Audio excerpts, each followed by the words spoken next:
Hello, sir. How are you? Can I take this off? Is it okay? Okay.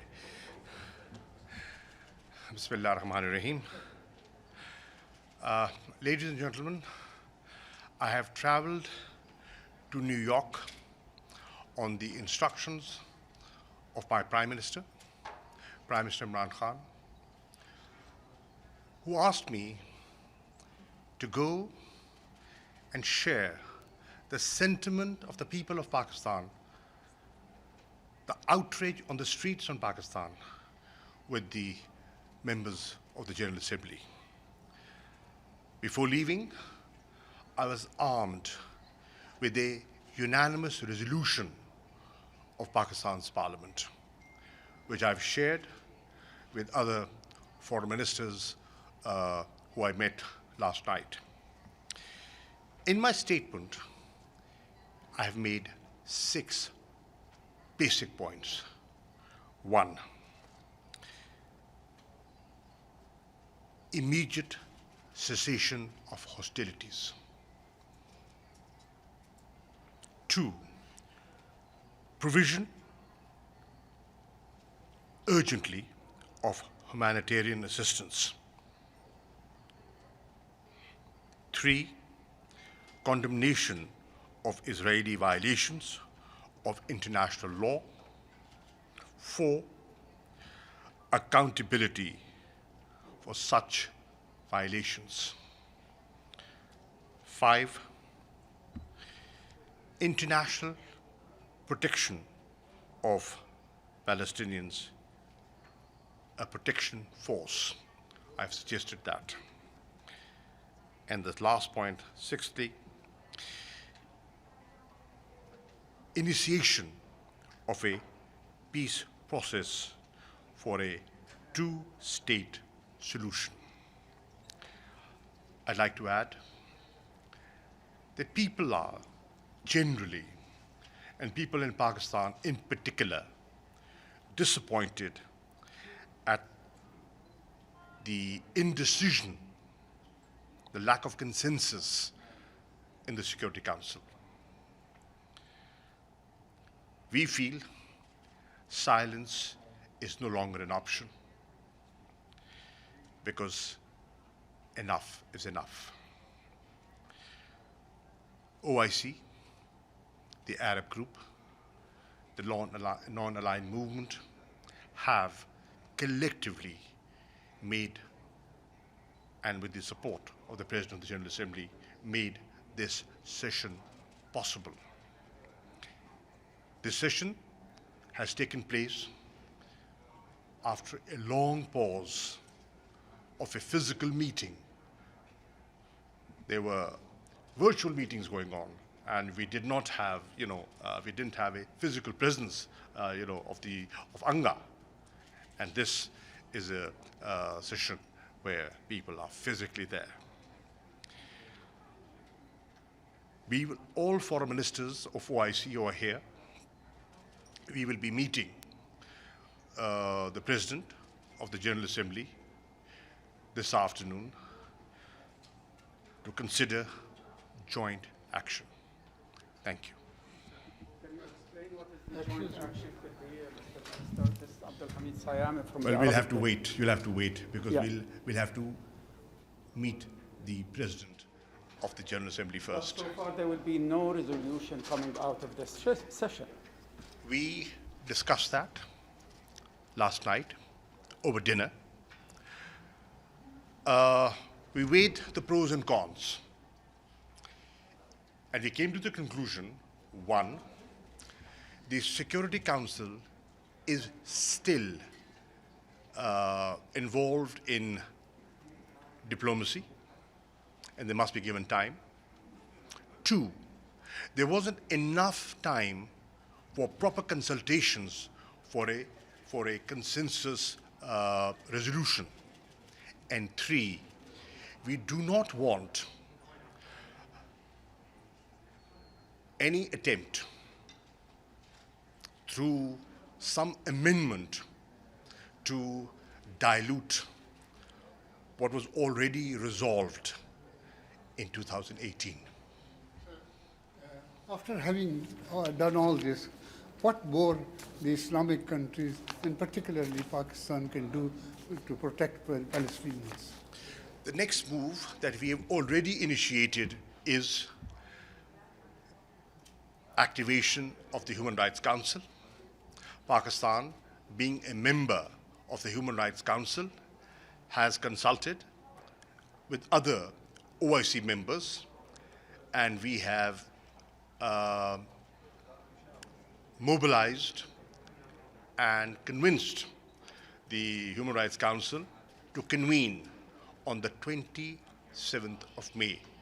Inshallah, we will be taking the human angle, to the Human Rights Council, and we will draw their attention to the human rights violations that are continuing in Gaza, West Bank, and all over the occupied territories, and would try not just forge a consensus amongst ourselves, try and convince democratic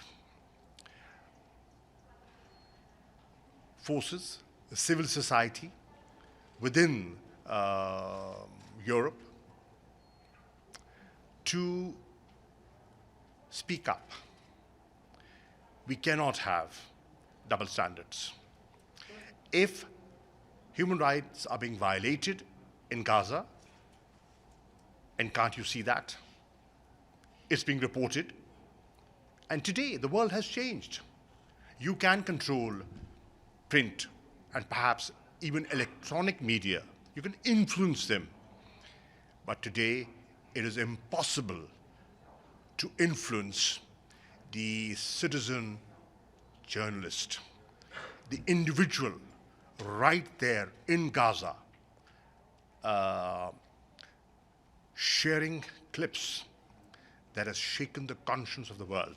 Today, what you see on the streets, what you see in Michigan, what you see in Chicago, what you see in Madrid, what you see in Berlin, what you see in Paris, what you see in London, it's not the motivation of the governments. It's the people.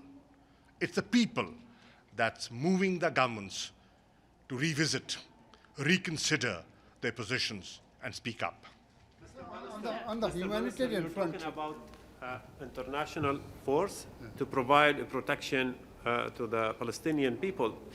The Turkish foreign minister also talked about similar idea. Is this a coordinated position between Pakistan and Turkey and maybe others?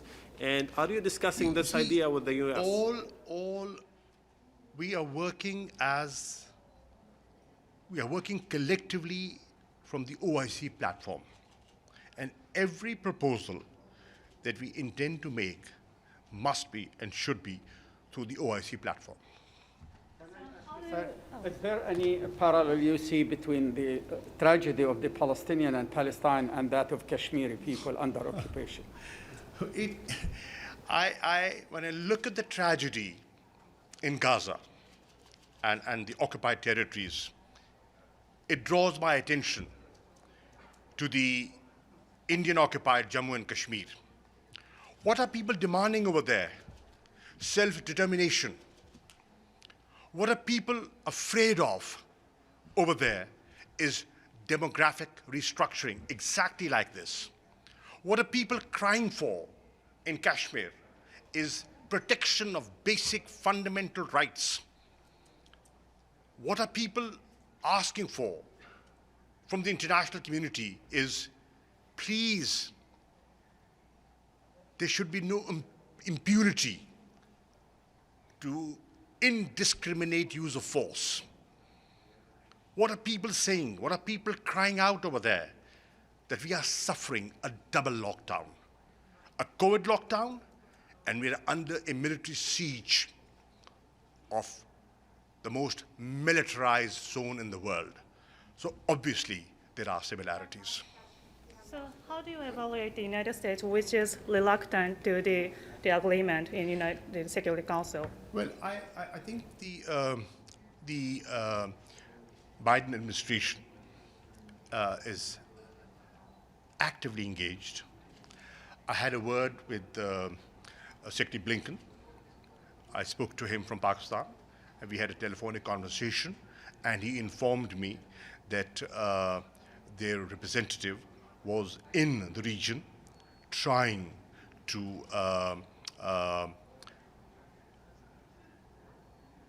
convince people that an immediate ceasefire is required. And he assured me of intensive diplomatic activity. You see that, and I hear more voices within the United States speak up. I'm told that there is a hot debate within the Democratic Party on what the reaction of the administration should be. I'm told more and more people within the US Congress are speaking up.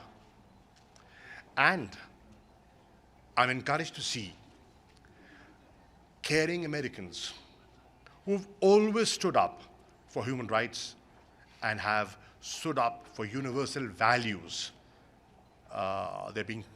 They are being counted through their peaceful demonstrations in Chicago and Michigan and other places. So yes, I think this pressure that is building, people's pressure, well, I think hopefully convince the administration, the US government, to reconsider their approach and forge a consensus within the Security Council so that there is an immediate ceasefire. Our immediate objective today, my purpose of traveling to New York today, is to achieve an immediate ceasefire, and the rest will follow. Thank you.